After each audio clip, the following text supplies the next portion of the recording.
I haven't really seen mainstream media discussions about the culture of policing. It's always about, oh, we need reforms, or, we need anti-bias training, or de-escalation training, or things like that, without really getting into the culture. Hello, everyone, and welcome to Conversations for the People with Matthew Solomon.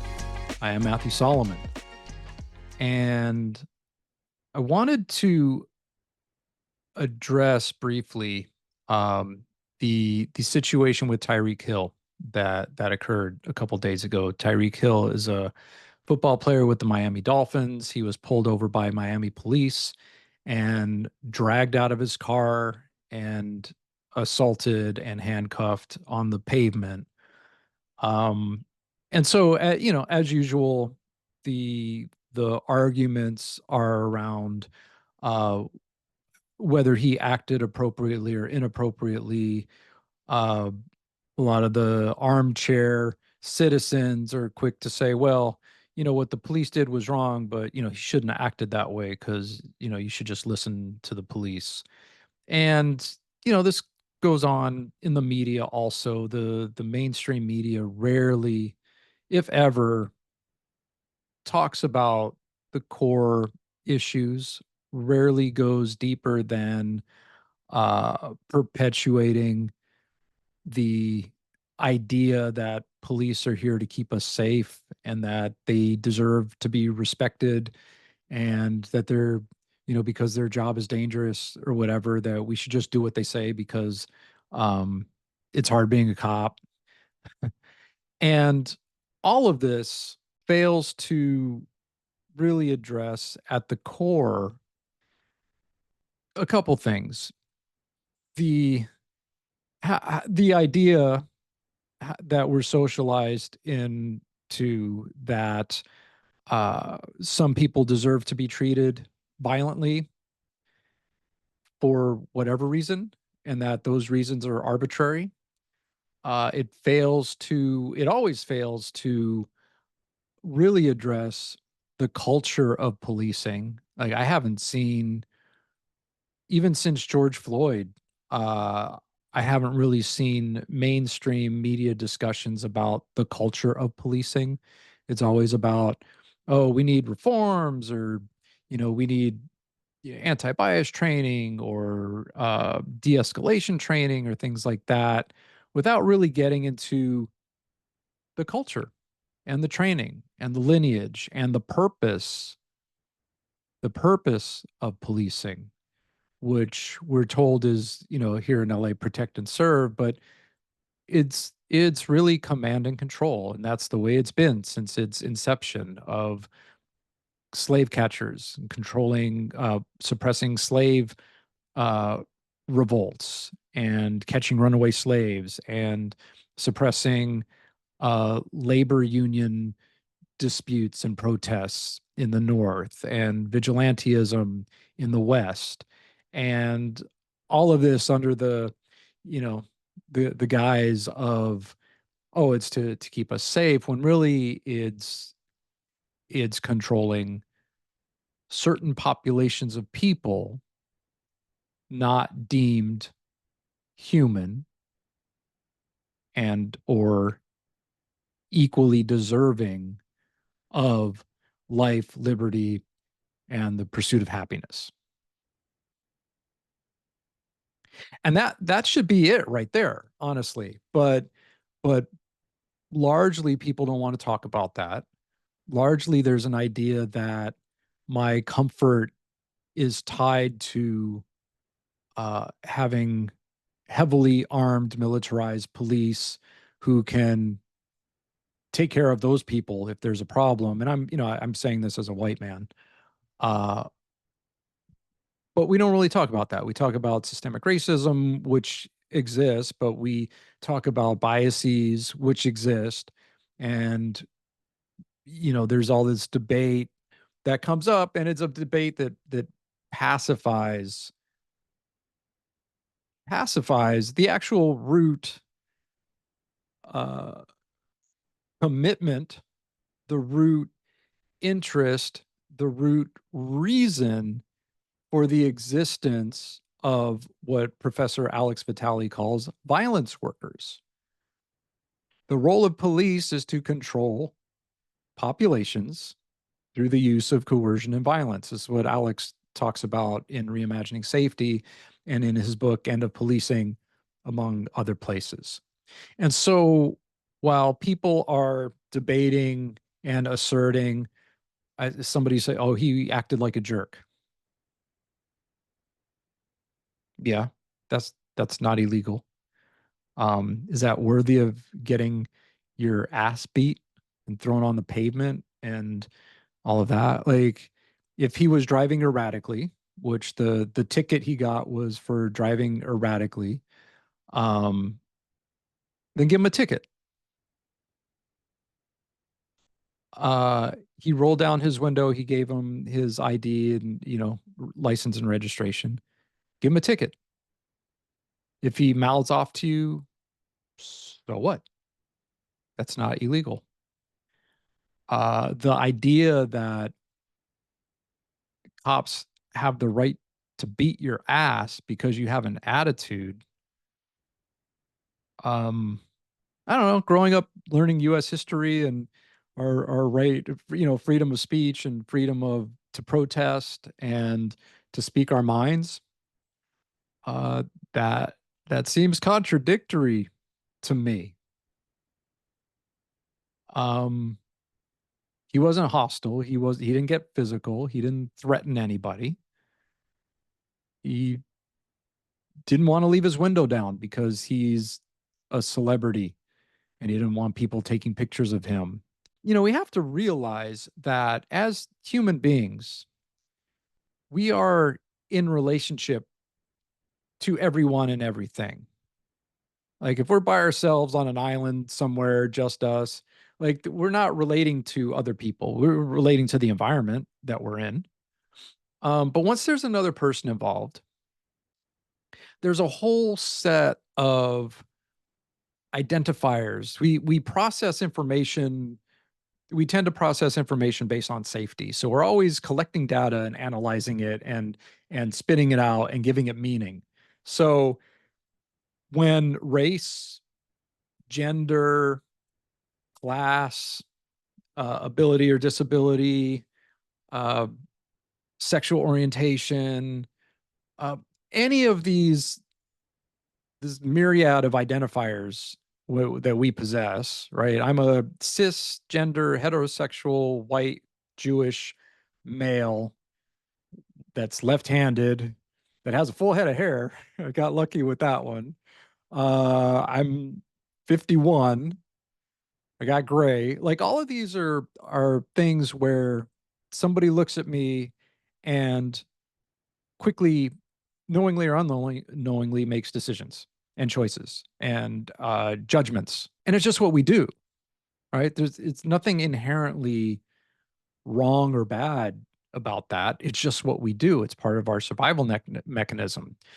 What what becomes harmful is what we do with that information, and when we get to using that data to inform who, if one of us is better than the other or more worthy of something than the other, more worthy of safety and dignity and respect, the right to live and breathe than the other. So knowing this, knowing that inside of the culture of policing, which was born out of slave catching, knowing that there is a long, long, long hundreds of years history of how we've been socialized, the ways in which Black people are, right? The stereotypes and all of that we've been bombarded with media and stories and racism, systemic, internalized, expressed, all of that. And so when a Black man is being pulled over by the police, there is a relationship there. When a white person is pulled over police, there's a relationship there. And we know that there are disparities, and those disparities have existed and are not contested, by the way. Black people are 3 times more likely to be killed by the police than white people. The majority of police murders, 2/3, don't begin with a threat of violence or a violent offense by the person that's killed. Police officers are trained to command and control. They're trained with command presence. They're trained to come into situations and assert their dominance. They'll ask you to do something. If you don't comply, they'll tell you to do something. If you don't comply, they'll make you do it. On the average, police academies spend 60 hours on firearms training in the academy, 60 hours on fighting, and only 8 hours on de-escalation training, which usually comes at the end of the training, at the end of the academy, when they're doing like role playing and things like that. And this is like this, you can look that up. There was a reality show in the mid 2000s, like 2005 or something, called The Academy. It was about the LA County Sheriff's Department Academy. There were 2 seasons, and you can see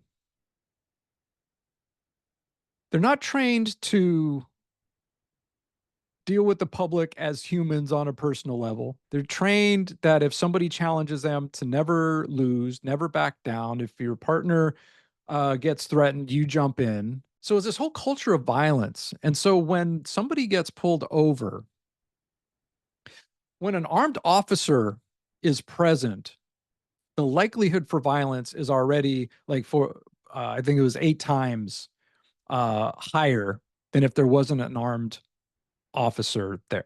So we're having these conversations about, oh, he had an attitude, he should have complied. Why? Just because a bully with a badge and gun is telling you to is commanding you to do something that you lawfully and legally don't have to do? That doesn't seem very American. People love to like, don't tread on me, right? When you're dealing with bullies, if you comply with the bully, they're just going to bully you more. But then these bullies have a license to kill with impunity and are very rarely held accountable. And we get into the weeds about, oh, if he would have acted differently, or if he would have been, left his window down or whatever.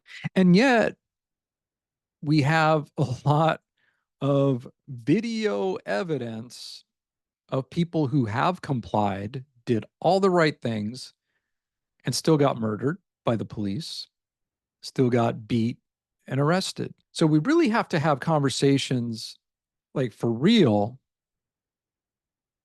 about, do we care about one another? Like for real, regardless of race, sexual orientation, religion, like the all lives matter folks. Like, did you mean all lives matter, or were you just putting black people in their place when they said Black Lives Matter? And we know the answer to that.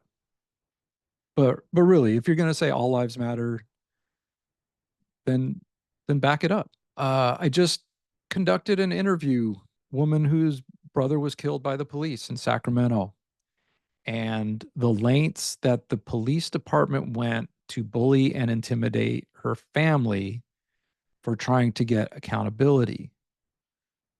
And this is not an isolated incident. I've been traveling all over the country. Every city I go to, there are impacted families at screenings of Reimagining Safety who have the same story. This is nothing that we are not aware of at this point. If you push back, if you cross the police, you're going to pay. And that is not a free society. That is not a just society. It is not a free and just society to exist where there are winners and losers in the game of life. Where, yeah, it's reasonable if you get killed for mouthing off to a cop. No, we wouldn't stand for that if that was our mother that happened to. We might stand for it if it was somebody else's mother who fit certain demographics. So I really hope that we start really looking inward at why we think the way that we do about certain people, why we feel the way we do about certain people. I'm continuously appalled that such a large number of United States citizens and Jewish people can observe the systematic murder and genocide of a couple 100,000 people at this point in Palestine. Like, we're not even talking about Congo and other places. But to not only look at that and think it's justified, but to cheer it on and to be salivating for the eradication of mothers and daughters and brothers and sisters and fathers and grandparents, although there are not a lot of grandparent aged people left in Gaza and the West Bank. Who are we as a people? How do survivors of a genocide turn around and enact the same genocide? I mean, I know it's talked about in, pedagogy of the oppressed and other, other literature where they talk about, the tendency to weaponize the oppressor's uh, violence to turn around and take that on and use that against other people. We can't survive this if we're going to continue deciding that there are certain qualities, characteristics, places that people are born into uh, that deem them less human, less worthy of life, less worthy of safety.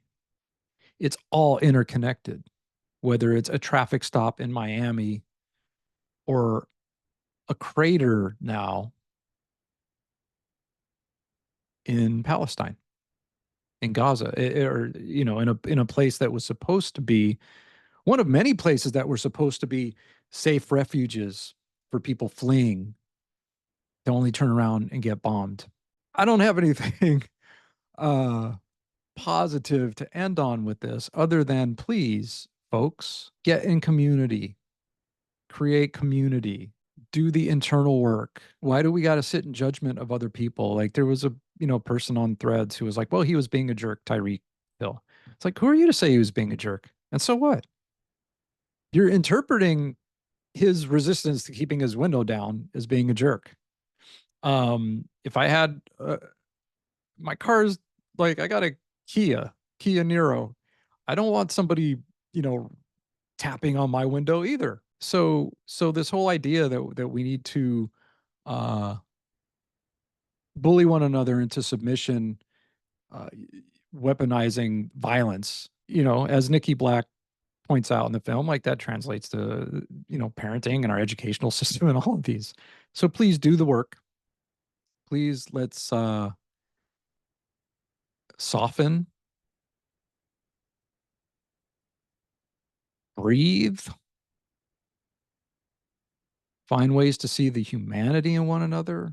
I don't care what you did. You don't deserve to be dragged out of your car and beaten on the ground. There are much more effective ways to deal with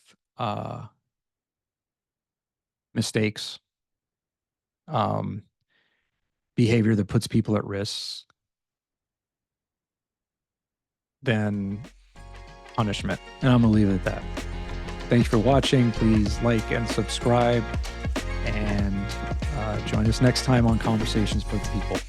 All power to the people.